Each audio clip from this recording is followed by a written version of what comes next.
اللہ تعالیٰ قرآن مجید میں ایک مقام پہ ارشاد فرماتا ہے وما اصابکم من مصیبہ فبما کسبت ایدیکم ویعفو عن کثیر، جو تمہارے اوپر کوئی مصیبت آتی ہے وہ تمہارے ہاتھوں کی کمائی ہے، تمہاری اپنی کرتوتوں کا نتیجہ ہے، اور اللہ تعالیٰ بہت ساری چیزوں سے درگزر فرماتا ہے۔ یہ اس کی کرم نوازی ہے کہ وہ درگزر فرماتا ہے اور کبھی کبھی گرفت کرتا ہے۔ اگر وہ ہر کوتاہی پر گرفت کرنے لگے تو قرآن مجید میں ایک دوسرے مقام پہ ارشاد فرمایا کہ لوگوں کے ظلم کی وجہ سے، بے جا کاموں کی وجہ سے اللہ اگر گرفت کرنے لگے تو زمین کی چھاتی پر ایک چوپایا بھی زندہ نہ بچ پائے۔ تو اللہ جل شانہ اپنے بندوں کو معاف بھی فرماتا ہے اور ان کی گرفت بھی کرتا ہے۔ پچھلی امتیں جب گناہوں میں مبتلا ہوتی تو ان کو تنبیہات کی جاتی، ان کو سمجھایا جاتا انبیاء علیہم السلام کے ذریعے سے، اور انہیں چھوٹے عذاب کے جھٹکے دے کر کے تنبیہ کی جاتی۔ لیکن جب وہ قومیں نہ سنبھلتی تو اللہ تعالیٰ جل شانہ ان کے اوپر عذاب استیصال نازل کرتا۔ عذاب استیصال یہ ہے کہ وہ قومیں وجود سے مٹا دی جاتی۔ اس امت پر اگرچہ یہ کتنے بڑے جرم ہی کیوں نہ کریں، ان پر عذاب استیصال نہیں آئے گا۔ اللہ کے محبوب صلی اللہ علیہ وآلہ وسلم کا پاکیزہ وجود اور حضور کی رحمت کی تنی ہوئی چادر ہمارے لیے بچاؤ کی ضامن بن جاتی ہے، اور ہم اللہ تعالیٰ کی طرف سے آنے والے عذابوں سے بچ جاتے ہیں۔ کفار مکہ نے باقاعدہ مطالبہ کیا، اے اللہ اگر تیرا یہ رسول سچا ہے فامطر علینا حجارۃ من السماء، تو آسمان سے ہمارے اوپر پتھر نازل کر۔ تو حضور صلی اللہ علیہ وآلہ وسلم کے رب نے کیا جواب دیا؟ وما کان اللہ لیعذبہم وانت فیہم، محبوب اللہ کی یہ شان نہیں ہے کہ تو ان کے اندر رہتا ہو اور میں ان پر عذاب نازل کروں۔ حالانکہ پچھلی امتوں پر عذاب نازل ہوا اور یہ امت خود عذاب مانگ رہی ہے۔ کفار نے عذاب طلب کیا لیکن کہا کہ محبوب تیری وجہ سے میں ان پر عذاب نازل نہیں کروں گا، اگر ان کی رحمت نہ ہو درمیان میں ابھی آگ لگ جائے دونوں جہاں میں۔ تو وہ عذاب استیصال جو قوموں کے وجود کو مٹا دیتا ہے، امت مصطفیہ پر، حضور علیہ السلام کے غلاموں پر وہ کبھی بھی نہیں نازل ہوگا۔ لیکن آزمائشیں، ابتلائیں اور سزائیں ان کو وقفے وقفے سے دی جاتی ہیں تاکہ یہ سنبھل جائیں اور اپنے اعمال کو درست کریں اور اپنا محاسبہ کریں۔ اگر وہ اس کے باوجود بھی نہ سمجھیں تو اللہ تعالیٰ جل شانہ کی سخت ناراضگی کا موجب ہے۔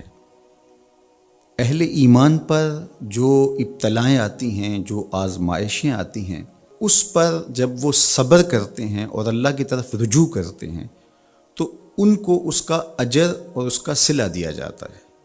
حضور نبی رحمت صلی اللہ علیہ وآلہ وسلم نے ارشاد فرمایا کہ مومن کے پاؤں میں کانٹا بھی چبھتا ہے تو وہ بھی اس کے گناہوں کا کفارہ بنتا ہے، وہ بھی اس کے لیے بہتری کا ضامن بن جاتا ہے۔ تو جو وبائیں آتی ہیں، تکلیفیں آتی ہیں، تو وہ اس کے لیے بہتری کی ضامن ہوتی ہیں۔ اسی لیے تو وباؤں سے جو اللہ پر یقین رکھتے ہوئے انتقال کرتے ہیں وہ شہید کے زمرے میں آتے ہیں۔ کتنا بڑا درجہ ہے شہادت کا، لیکن ان کو یہ نصیب ہوتا ہے۔ وہ اپنے آپ کا محاسبہ کرتے ہیں۔ کیسے ہمیں پتہ چلے کہ جو مصیبت ہمارے اوپر آئی ہے وہ سزا ہے یا ابتلا ہے؟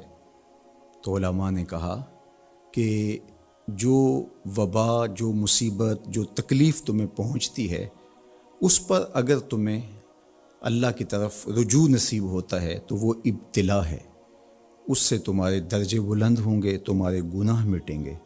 اور اگر ان آزمائشوں، ان امتحانات اور ان وباؤں کے باوجود بھی تمہارا اللہ کی طرف رجوع نہیں ہوتا اور تم اسی طرح اپنی زندگی کو گزارتے ہو جس طرح اس سے قبل گزارتے ہو تو وہ تمہارے لیے سزا ہے۔ تو مجھے اور آپ کو اس موقع پر دیکھنا ہوگا کہ ہم کس مرحلے سے گزر رہے ہیں، ہماری کیفیت باطن کیا ہے۔ کیا یہ خوف و ہراس کا عالم اور یہ وبائی امراض اور اس وقت پوری دنیا کے اوپر جو کیفیت ہے وہ ہمارے لیے اللہ کی قربت کا سبب بن رہی ہے، رجوع اللہ کا ذریعہ بن رہی ہے، توبہ و استغفار کا سبب بن رہی ہے؟ ہم اللہ تعالیٰ جل شانہ کی قربت حاصل کرنے کے لیے کوشاں ہو گئے ہیں، یا کہ ہمارے رویے، ہمارا طرز زندگی اور ہمارا انداز معاشرت بالکل تبدیل نہیں ہوا، اور ہم جس طرح کی زندگی پہلے گزار رہے تھے اس طرح کی ہی زندگی بسر کر رہے ہیں؟ تو پھر یہ ہمارے لیے سزا ہے، ورنہ ہمارے لیے ابتلا ہے، آزمائش ہے، امتحان ہے، اور ہم اس میں اللہ کی قربت کے ذریعے سے اللہ کی پناہ میں آ کے سرخرو ہو رہے ہیں، کامیاب اور بامراد ہو رہے ہیں۔ یہاں ہمیں دیکھنا ہوگا کہ اس وقت سسکتی انسانیت کے لیے ہمارا رویہ کیا ہے۔